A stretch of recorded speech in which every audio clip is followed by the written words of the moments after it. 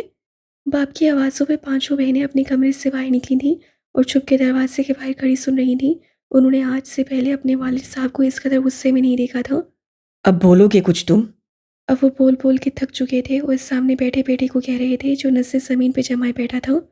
وجدان، تم سے کہہ رہا ہوں میں، سر اوپر کرو۔ سنا نہیں تم نے؟ اوپر کرو اپنا سر۔ اس کا سر اوپر ہوتے ہی باپ کا غصہ ایک دم درد میں بدلا۔ دونوں میاں بیوی نے ایک دوسرے کو دیکھا اور پھر اپنے اکلوتے بیٹے کو، جس کی آنکھوں سے آنسو نیچے گر کے اس کے ہاتھوں پہ ٹھہر رہے تھے۔ وہ دونوں ہاتھوں کو اوپر نیچے رکھے بیٹھا تھا۔ باپ کے حکم پہ اسے نس سے جھکائے ہوئے سر کو اٹھایا۔ انہوں نے اپنے بیٹے کو دیکھا، اس بیٹے کو جس سے کبھی کوئی خواہش نہیں کی تھی۔ آج اس کی پہلی خواہش تھی جو اس سے اپنے باپ سے کی تھی۔ اس سے اپنی ایک خواہش کے اظہار پہ، فقط ایک خواہش پہ نسیں جھکائے کوئی ہزار باتیں سننی تھیں۔ انہوں نے اس کو بہت غور سے دیکھا جو ایک لڑکی کے عشق میں اپنے باپ کے سامنے رو رہا تھا۔ اس کے ہونٹ ایسے کانپ رہے تھے جیسے وہ ایک لفظ اور بولیں گے تو وہ بچوں کی طرح اونچا اونچا روئے گا۔ جاؤ تم اپنے کمرے میں۔ ایک باپ کے لیے اس سے بڑی تکلیف اور اذیت اور کوئی نہیں ہوتی جب اس کی اولاد اس سے کوئی خواہش کرے اور وہ پوری نہ کر سکے۔ اس سے بڑا درد ایک باپ کے لیے اور کیا ہوگا؟ اس کا جوان اور اکلوتا بیٹا کسی لڑکی کے لیے اس کے سامنے روئے۔ وہ جو بری طرح ہار گیا تھا نسیں جھکائے اٹھا اور کمرے سے باہر نکل گیا۔ باہر کھڑی بہنوں کا اکلوتا بھائی آج ان کے پاس سے ایسے چل کر گیا تھا، بہنوں کو لگا جیسے ان کا وجود چل گیا ہو، ان کے سینے میں کسی نے ضرب لگا لی ہو۔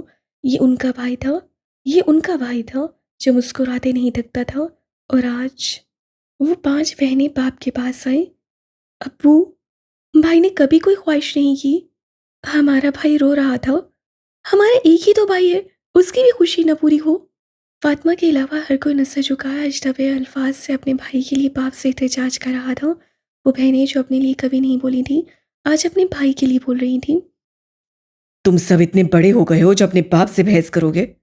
نہیں ابو، ہم بحث نہیں کر رہے، وہ لڑکی بچی کی خوشی ہے، آپ کا بیٹا مر جائے گا اس کے بغیر۔ ابو، ابو، آپ نے ہمارے لیے جو فیصلہ کیا ہم نے قبول کیا، ہم نے آپ کے آگے کبھی ماتھے پہ بل بھی نہیں ڈالا، ہم خود سہتے ہیں، ہم لوگوں کی باتیں بھی سنتے ہیں، ہم اپنی خواہشات کبھی ظاہر نہیں کرتے کہ آپ دکھی نہ ہوں۔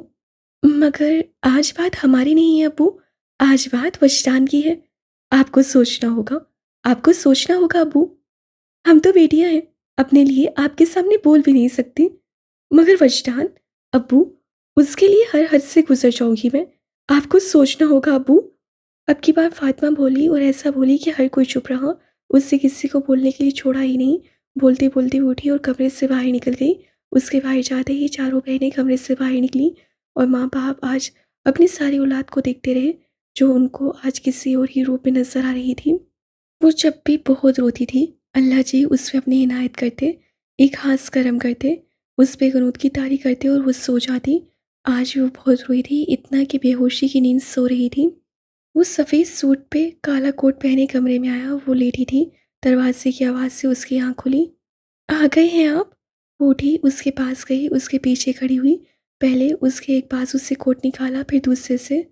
میری بہن کا نکاح ہے آج، بارات بھی آئے گی، کھانا سب کہیں ہوگا ہماری طرف۔ وہ بول رہا تھا، اس سے اس کا کوٹ الماری کے سامنے ہینگر پہ لگایا۔ وہ پیچھے مڑی، چونکہ اس کی طرف دیکھا جو بیڈ پہ لیٹ رہا تھا۔ نکاح آج ہے؟ ہاں آج ہے۔ سر پہ بازو رکھے آگے بند کیے اس سے جواب دیا جیسے سونا چاہتا ہو۔ اس کے پاس آئی، اس کے پاس بیٹھی، مسکراتے ہوئے اس کا بازو ماتھے سے نیچے کیا، اس سے قریب ہوئی، اتنا قریب کہ اس کی سانسیں اس کے منہ میں جانے لگی۔ اس سے اپنا ایک ہاتھ اس کے چہرے کی ایک سائڈ پہ رکھا، اس کی داڑھی کا لمس اس کو محسوس ہونے لگا۔ خان صاحب، نماز کا وقت ہے، نماز پڑھ کے سوئیے گا، اس سے اس کو مسکراتے ہوئے کہا اور پیچھے ہو گئی۔ اس کے پیچھے ہوتے ہی اس سے اس کا ہاتھ پکڑا اور اپنے قریب کیا، اتنا قریب کہ اس کے ہونٹ اس کے ماتھے کو چھونے لگے۔ اس سے اس کے بال پیچھے کیے، اس کا ماتھا چوما۔ ملکہ، آج دونوں نماز ساتھ پڑھیں گے۔ ماتھا چومتے ہوئے اس سے اس کو سرگوشی سے کہا، جو آنکھیں بند کیے اس کا لمس محسوس کر رہی تھی۔ وہ اٹھا، اپنا کوٹ پہنا، سر پہ ٹوپی لی، دروازہ کھولا اور اس کا ہاتھ پکڑے آگے چلنے لگا۔ جو مکمل چادر میں اس سے ایک قدم پیچھے چل رہی تھی۔ خان صاحب، آپ کو پتہ ہے میرا کتنا ارمان تھا ہم دونوں ایک ساتھ ہاتھ میں ہاتھ ڈالے ایسے ساحل پہ چلے، آپ مجھ سے ایک قدم آگے ہوں اور میں آپ سے ایک قدم پیچھے چلوں۔ وہ مٹی جیسی زمین پہ ننگے پاؤں چل رہے تھے۔ وہ مٹی ساحل کی مٹی نہیں تھی، وہ تو کیچڑ تھا جو بارش کے بعد ہوتا ہے، مگر اس کو اس کا ساتھ میسر تھا۔ کیچڑ بھی ساحل تھا۔ وہ بولے جا رہی تھی اور وہ خاموشی سے اس کو سنتا سنتا آگے جا رہا تھا۔ وہ مسجد تک پہنچے ہی تھے کہ اس کی آنکھ کھلی۔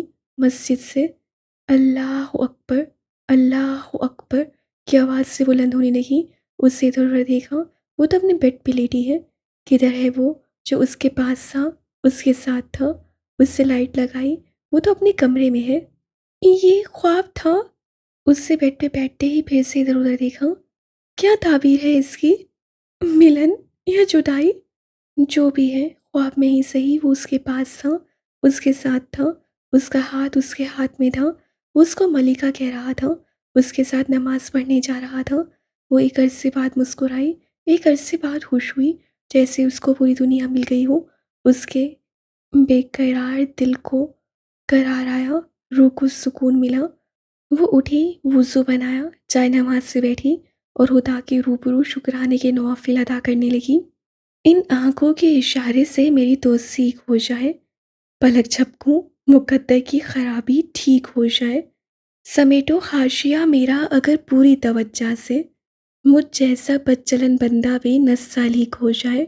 بہاؤ وقت کا ہے، وصل میں مانے بھلے جتنا، کنارے سے کنارے کا بدن نزدیک ہو جائے، تیرا احساس کھو دوں تو جواز اپنا نہیں رہتا، تیرا چہرہ جو بھولوں روشنی تاریک ہو جائے۔ مجھے ایک عشق بونا ہے تیری زرخیز مٹی میں، زمین زندہ ہے، پہلے یہ مجھے تصدیق ہو جائے۔ تیری تصویر کے نیم و پتل کی ایک صورت ہے، تیری ہم شکل کوئی نظم اگر تخلیق ہو جائے، پڑھو لوحے ازل اس پہ بھی یہ لکھا نہیں ہوگا، میرا ہونا تمہاری یاد سے تفریق ہو جائے۔ حسین عورت کے سب معنی مکمل کھولے جائیں گے، محبت اور ہوس پر ٹھیک سے تحقیق ہو جائے۔ وہ پوری رات ایک کونے میں بیٹھا کانپتے ہاتھوں کے ساتھ سگریٹ پیتا رہا۔ وہ اتنے سگریٹ پینے لگا تھا کہ اس کو لگا کہ اس کے اندر بس دھواں ہی دھواں ہے۔ وہ خود کو ختم کرنا چاہتا تھا، اسے معلوم تھا خودکشی حرام ہے۔ وہ خود کو گولی سے نہیں مار سکتا تھا، اپنی نس نہیں کاٹ سکتا تھا، بہت ساری گولیاں کھا کے خود کو ملامت نہیں کر سکتا تھا۔ وہ خود کو سگریٹ سے مارنا چاہتا تھا۔ وہ سگریٹ کو ایک زہر سمجھ کے پیتا تھا جو آہستہ آہستہ اس کو بسترے مرگ تک لے جائے اور وہ اس اذیت، اس تکلیف سے ہمیشہ کے لیے چھٹکارا پا لے جو اس کو ایک ایک پل میں موت دیتی تھی۔ محبت کرنے والوں کے لیے موت ایک نعمت بن کے آتی ہے جو ان کو ہمیشہ کے لیے سکون کی نیند دے دیتی ہے، ایسی سکون کی نیند جو دن رات وہ مانگتے ہیں۔ اس کے پاس اب مانگنے کے لیے کچھ نہیں بچا تھا۔ کل تک جو زرمینہ گل کو مانگتا رہا، آج وہ نیند مانگ رہا تھا، ایسی نیند جس کے بعد وہ کبھی اٹھ نہ سکے، کبھی اس دنیا میں دوبارہ واپس نہ آ سکے، جس دنیا نے اس کو تکلیف، اذیت، درد، کرب کے علاوہ کچھ نہیں دیا۔ سنو ملکہ، تم مجھے بھول تو جاؤ گی نا؟ اس سے آسمان میں چمکتے چاند کو دیکھا اور کانپتے ہونٹوں کے ساتھ کہا۔ سگریٹ پینے سے اس کے ہونٹ کالے ہو گئے تھے، اس کے دانت خراب ہو رہے تھے، اس کی آنکھوں کی گرد سیاہ ہلکے، اس کی بڑی ہوئی داڑھی اس کو قابل رحم بنا رہی تھی۔ اس کو اس حال میں کوئی بھی دیکھے تو یہی کہے، ہائے کسی ماں کا جوان بیٹا، اس کی حالت پہ ماں کے دل پہ کیا گزرتی ہوگی۔ عشق انسان کو مار دیتا ہے، زمین میں اتار دیتا ہے۔ کسی میں سے اگر غرور ختم کرنا ہو تو اس کو مرض سے محبت کا مزہ چکھاؤ اور پھر دیکھو اس کی موت کا تماشا اپنی آنکھوں سے دیکھو۔ دنیا کی کوئی چیز ایک انسان کو نہیں ہرا سکتی، بس ایک کم بخت محبت تباہ کر دیتی ہے، برباد کر دیتی ہے، دنیا کے سامنے ذلیل رسوا کر دیتی ہے، ایک اچھے بھلے انسان کو قابل رحم بنا دیتی ہے۔ یہ مرض جس کو لگتا ہے بس وہی اس کا درد جانتا ہے۔ یہ وہ درد ہے جس کا علاج بڑے سے بڑا ڈاکٹر کرے تو ہار مان جائے، اور اگر محبوب کا ایک دیدار، فقط ایک دیدار نصیب ہو جائے تو مرتا ہوا عاشق دوبارہ جی اٹھے۔ سنو ملکہ، اس جہان میں نہیں تو اگلے جہان میں میرا انتظار کرنا۔ میں نے تمہیں خدا سے مانگا ہے، کیسے ممکن ہے کوئی اس سے مانگے تو وہ عطا نہ کرے؟ یہاں ظلم ہے، یہ دنیا بہت ظالم ہے ملکہ، تمہیں میرا کبھی نہیں ہونے دے گی۔ میں تمہیں اس جہان میں مانگوں گا، روز محشر لوگ مغفرت مانگیں گے مگر وجدان تمہیں مانگے گا، اپنی ملکہ کو مانگے گا۔ اس دن میری ہو جانا، اس دن چھوڑ دینا سب کو، اس دن دعا کرنا اللہ میری دعا قبول کرے۔ میں نے تمہیں پانے کے لیے جو دعائیں مانگی ہیں، دعا کرنا، اللہ سے بولنا وہ ان پہ کن بولے۔ کاش ملکہ میں تمہیں بتا دیتا، میں کہہ دیتا تم سے کہ وجدان تمہارے عشق میں دیوانہ بن کے گھومتا ہے۔ ملکہ تمہیں وجدان کی اس دیوانگی کی قسم، اس جہان میں وجدان کی ہو جانا۔ اس کو لگا جیسے وہ اس کو دیکھ رہی ہے، وہ چاند پہ ہے اور اس کی طرف دیکھ رہی ہے۔ وہ آنکھوں میں آنسو لیے اس سے باتیں کرتا رہا۔ اس سے اس دوران ایک بھی سگریٹ نہیں پیا۔ اس کا نام لیتے ہی اس کے ہاتھ سے سگریٹ نیچے گر جاتا، آنکھوں سے اشکوں کا سیلاب بہتا چلا جاتا اور وہ کسی اور ہی جہان میں ہوتا۔ زرمینہ جلدی تیار ہو جاؤ، لیٹ ہو رہا ہوں میں۔ سلطان نے چائے کا کپ منہ کے ساتھ لگاتے ہوئے کہا، زرمینہ کی تو طبیعت ہی بہت خراب ہے، وہ نہیں جائے گی۔ اماں نے اس کے پاس بیٹھتے ہوئے کہا، نہیں نہیں اماں، میں جاؤں گی، میں ٹھیک ہوں۔ وہ عبایا پہنے ماں کو دیکھے بغیر کرسی پہ آگے بیٹھ گئی۔ لیکن زرمینہ، رقیہ بیگم نے آنکھیں نکالتے ہوئے الفاظ سے زور دیتے ہوئے کہا جیسے اس کو یاد دلا رہی ہوں کہ اس سے اب یونیورسٹی نہیں جانا۔ نہیں اماں، آپ پریشان نہ ہوں، میں ٹھیک ہوں۔ اس سے اس قدر ڈھیٹ بن کے کہا کہ اماں اگلی بات نہ کر سکیں۔ وہ جانتی تھی اس کی ماں کبھی بھی اس کے باپ اور بھائیوں کو نہیں بتائیں گی۔ وہ خود اس کو جتنا مرضی بے عزت کر لے مگر وہ کسی اور کے سامنے اس کی تذلیل کبھی نہیں کر سکتی۔ ٹھیک ہے زرمینہ گل، جاؤ مگر خیال رکھنا۔ انہوں نے اس انداز سے کہا جیسے سب کو لگے وہ اس کی طبیعت کے سلسلے میں خیال رکھنے کا کہہ رہی ہیں، مگر زرمینہ گل ان کی آنکھوں کے اشارے سے سمجھ گئی تھی وہ اس کو کس چیز کا خیال رکھنے کا کہہ رہی ہیں۔ جی اماں، میں بہت خیال رکھوں گی، آپ پریشان نہ ہوں۔ یہ کہتے ہوئے اس کو اندر سے ایک تکلیف ہوئی، وہ کیسی بیٹی ہے، کیا ایسی ہوتی ہیں بیٹیاں؟ اچھا اب چلو بھی، لیٹ ہو رہا ہوں میں۔ سلطان نے گھڑی کو دیکھتے ہوئے کہا اور اٹھنے لگا۔ وہ بھی بھائی کے پیچھے ایک دم اٹھی۔ وہ اس وقت ماں کا سامنا نہیں کرنا چاہتی تھی، وہ ان سے بچ کے جلد از جلد گیٹ سے باہر جانا چاہتی تھی۔ وہ جلدی جلدی اٹھی، چادر لی، بیگ پہنا۔ جیسے ہی وہ جا رہی تھی ماں نے اس سے آواز دی، اس سے آگے جاتے قدم ایک دم روکے۔ زرمینہ یہ چادر مجھے دو۔ انہوں نے اس سے کندھے سے چادر اتارتے ہوئے کہا، مگر اماں، اس کو لگا ماں اس سے کندھے سے چادر نہیں اتار رہی بلکہ اس کو زمین میں اتار رہی ہیں۔ اب تمہیں اس کی ضرورت نہیں رہی زرمینہ۔ انہوں نے آنکھوں میں آنسو لیے کہا، جیسے بیٹی کو بتا رہی ہوں اس سے کیا کیا ہے، اس سے اپنے باپ کا غرور کیسے توڑا ہے۔ یہ چادر جب انہوں نے اس کو اڑائی تھی تو اس کو کہا تھا، اس چادر کو چادر نہیں سمجھنا، اپنے بابا جان کی عزت سمجھنا۔ اس سے ان کی دی ہوئی چادر کا بھرم نہیں رکھا، اس چادر کا مان اس سے توڑ دیا۔ اب اس کا اس چادر پہ کوئی حق نہیں تھا۔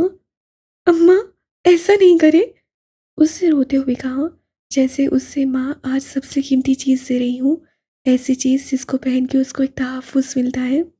میں نے نہیں زرمینہ گل، یہ تم نے خود کیا ہے، تم نے کیا ہے یہ۔ ماں نے ہاتھ میں چادر لیتے روتے ہوئے کہا اور وہاں سے پلٹنے لگی۔ وہ وہیں کھڑی کی کھڑی رہ گئی۔ اس کو بہت اچھے سے احساس ہوا اس سے اس محبت کی عادی کیا کھو دیا ہے، اس سے اپنی عزت کھو دی۔ ایک لڑکی کے پاس عزت ہی تو ہوتی ہے، وہی عزت اس کا غرور ہوتا ہے، وہ عزت اس کی چادر ہوتی ہے۔ آج اس کی ماں نے اس کو بہت اچھے سے سمجھا دیا تھا عزت اور ذلت کا فرق۔ آج اس کی بہت اچھے سے سمجھ آ گیا تھا۔ اس کا دل چاہا زمین پھٹے اور وہ اس کے اندر اترے۔ اس سے کیسی غلطی ہو گئی ہے جو آج اس کے کندھے کی چادر بھی چھین لی گئی ہے۔ زرمینہ اب چلو بھی۔ سلطان نے گاڑی کا ہارن بجاتے ہوئے کہا۔ وہ چونکی، پیچھے مڑی، گیٹ کھولا اور باہر نکلی۔ آج پہلی بار وہ بغیر چادر کے گھر سے باہر نکلی تھی، وہ عزتوں والی، بغیر عزت لیے نکلی تھی۔ کیا تکلیف ہے تمہیں؟ کیوں نہیں آئی کل؟ اگر نہیں مرنا ہوتا یوں نہیں تو بتا دیا کرنا۔ اور اوپر سے محترمہ کا موبائل بھی بند ہے، جیسے بڑا کوئی یہ مصروف ہو۔ فضا نے گیٹ سے اس کو آتا دیکھا اور جلدی جلدی اس کے پاس گئے اور وہیں شروع ہو گئی جیسے اب وہ اس کا قتل ہی کر دے گی۔ بکواس کر رہی ہوں میں کچھ، آگے سے اب کوئی بکواس کرو گی؟ اس سے اکتا جانے والے انداز سے اس کو دیکھا جو اس کی نسیں جھکائے بس سن رہی تھی. سن رہی ہوں. جیسے ہی اسے سر اوپر کیا، وہ جو کچھ وقت پہلے بول رہی تھی وہیں کی وہیں کھڑی رہ گئی. اس کی موٹی موٹی آنکھیں آج بالکل چھوٹی ہوئی ہوئی تھیں. اس کی آنکھوں کے گرد سیاہ حلقے اس کو صدیوں کا بیمار ٹھہرا رہے تھے، جیسے ایک لمبی بیماری سے اٹھ کے آ جائی ہو. زری، کیا ہوا ہے تمہیں؟ اس سے اس کی آنکھوں کو بہت غور سے دیکھتے ہوئے پوچھا. کچھ نہیں. کچھ تو ہوا ہے. یہ ایک دن میں کیا حالت بنا لی تم نے اپنی؟ کچھ نہیں ہوا فضا، پریشان نہیں ہوں، میں ٹھیک ہوں. زری، بتاؤ نا یار، کیا ہوا ہے؟ ایسا لگتا ہے بہت روئی ہو تم، جیسے اتنے عرصے سے سوئی نہیں ہو. کچھ نہیں ہوا فضا، بس میں بیمار تھی تو تبھی.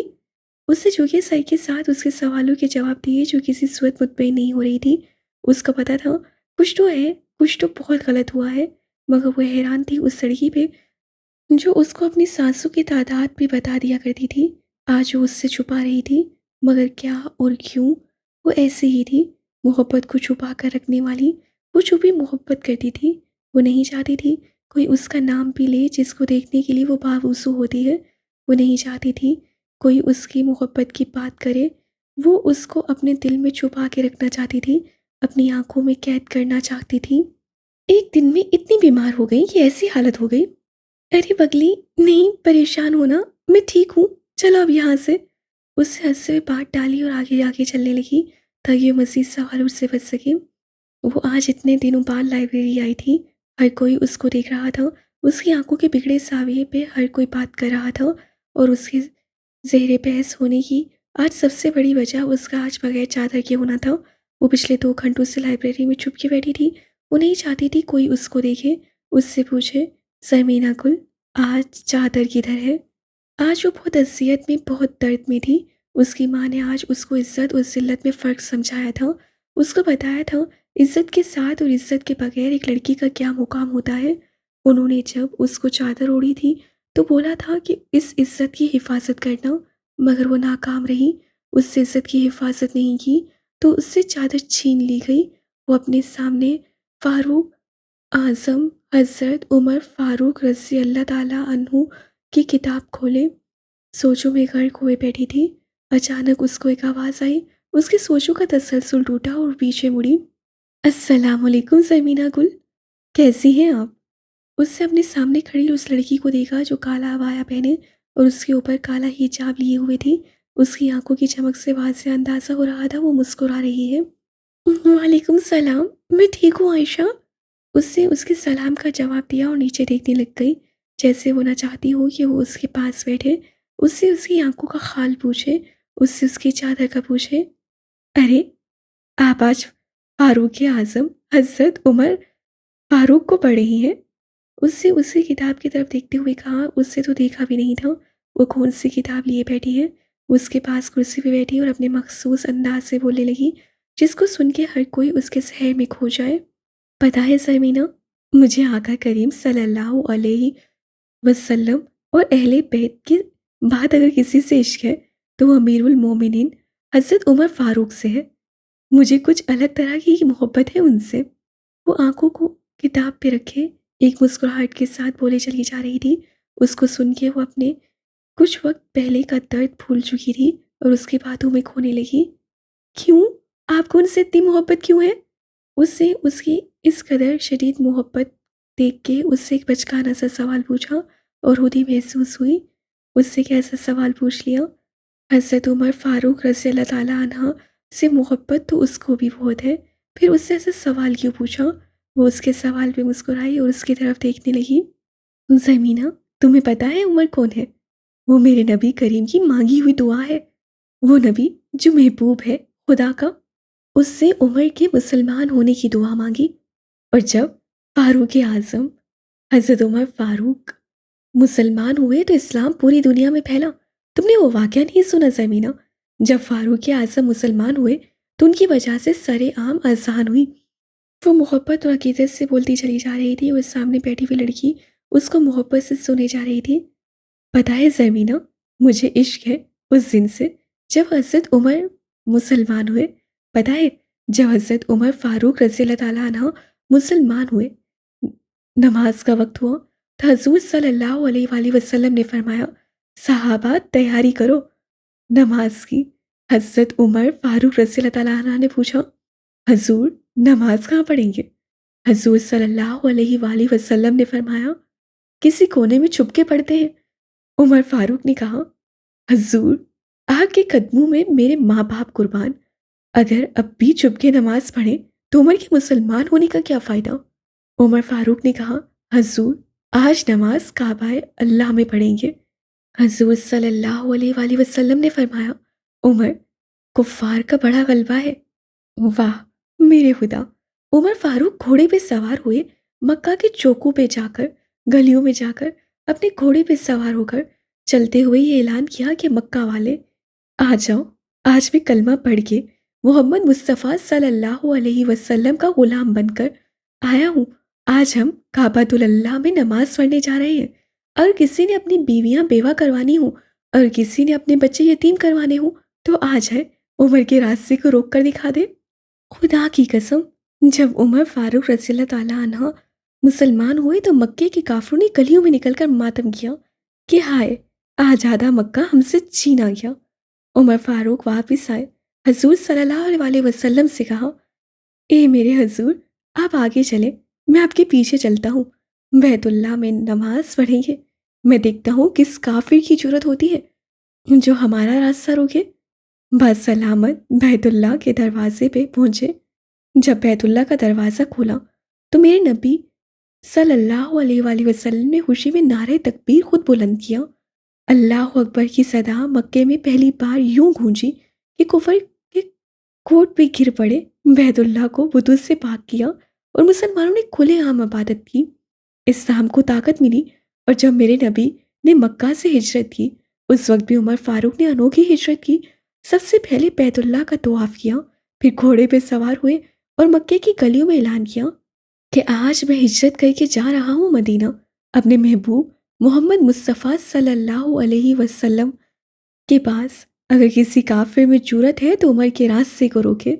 ہائے یہ عمر زمینہ، ہم تو عاشق ہیں ہی نہیں، عشق تو میرے آقا کے صحابہ اکرام نے ان سے کیا ہے، ایسا عشق کیا کہ دنیا میں یاد رکھے جاتے ہیں۔ اور فاروق اعظم کی شان تو دیکھو، آج بھی وہ آقا جان کے مبارک قدموں میں سوئے ہوئے ہیں۔ قیامت تک جو بھی حضور اقدس کے پاس حاضری دینے جائے گا، ابو بکر اور عمر کو سلام کرے گا۔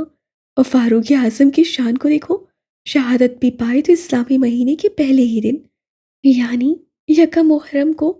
حضور اقدس صلی اللہ علیہ وسلم نے حضرت عمر فاروق عظیم کے بارے میں خود فرمایا، اگر میرے بعد کوئی نبی ہوتا تو وہ عمر ہوتا۔ وہ ایک سرور میں بولتی چلی جا رہی تھی اور اسی سرور میں اس کو سن رہی تھی، وہ جو ایک نامحرم کی محبت میں رو رہی تھی۔ اس وقت وہ اس کو بھول گئی تھی، اس وقت وہ عمر کی سحر میں تھی جس کی زبان پہ خدا نے حق جاری کیا تھا۔ پتہ ہے سرمینہ، جہاں سے حضرت عمر فاروق رضی اللہ تعالیٰ عنہ گزرتے نا، وہاں شیطان اپنا راستہ چھوڑ دیتا، وہ ہٹ جاتا۔ یہ وہ انسان ہے جس سے 22 لاکھ مربع میل پہ اسلام کا پرچم لہرایا۔ پتہ ہے کفار اتنا خوفزدہ تھے کہ حضرت عمر فاروق رضی اللہ تعالیٰ عنہ نے اسلام کیوں قبول کر لیا۔ کفار نے تو یہاں تک کہا کہ اگر عمر فاروق رضی اللہ تعالیٰ عنہ 10 برس اور حکومت کرتے تو پوری دنیا میں آقا جان علیہ السلام کا حکم صادر کر دیتے۔ اور پتہ ہے سرمینہ، ان کو اتنی عزت، یہ مقام کس سے ملتا؟ آقا جان علیہ السلام سے۔ بہت سے لوگ فاروق اعظم سے بغض رکھتے ہیں، مجھے بہت دکھ ہوتا ہے، مسلمان ہوتے ہوئے بھی وہ عمر کو نہیں مانتے۔ آخر کیوں نہیں مانتے وہ عمر کو؟ وہ کیوں نہیں سوچتے کہ عمر آقا کی مانگی ہوئی دعا ہے؟ وہ کیوں نہیں سوچتے عمر کی وجہ سے اسلام کھل کر سامنے آیا؟ وہ کیوں اپنی ہی بات کرتے ہیں؟ کیوں وہ اپنی ہی انا کی مسیح میں جھول رہے ہیں؟ کیوں وہ عمر کو اہل بیت کا دشمن مانتے ہیں؟ یہ تو وہ امیر المومنین ہے جو شہزادوں کے آنے پہ کھڑا ہو جاتا تھا، جو علی کو اپنا مولا کہتا۔ پھر کیوں عمر سے حسد رکھتے ہیں؟ وہ بولتے بولتے نیچے ہوئی جیسے وہ تھک گئی ہو، جیسے اب اس کے بولنے کی سکت نے جواب دے دیا ہو۔ وہ اپنی محبت کا اظہار ایک جلال میں کر رہی تھی۔ اللہ جی، میں لوگوں کی طرح محبت کا اظہار کیوں نہیں کر سکتی؟ علی والے ان کی محبت کا اظہار نعرہ لگا لگا کے کرتے ہیں۔ آج یہ فاروق اعظم کے لیے جو بول رہی تھی تو آج جلال میں بولے چلی جا رہی تھی۔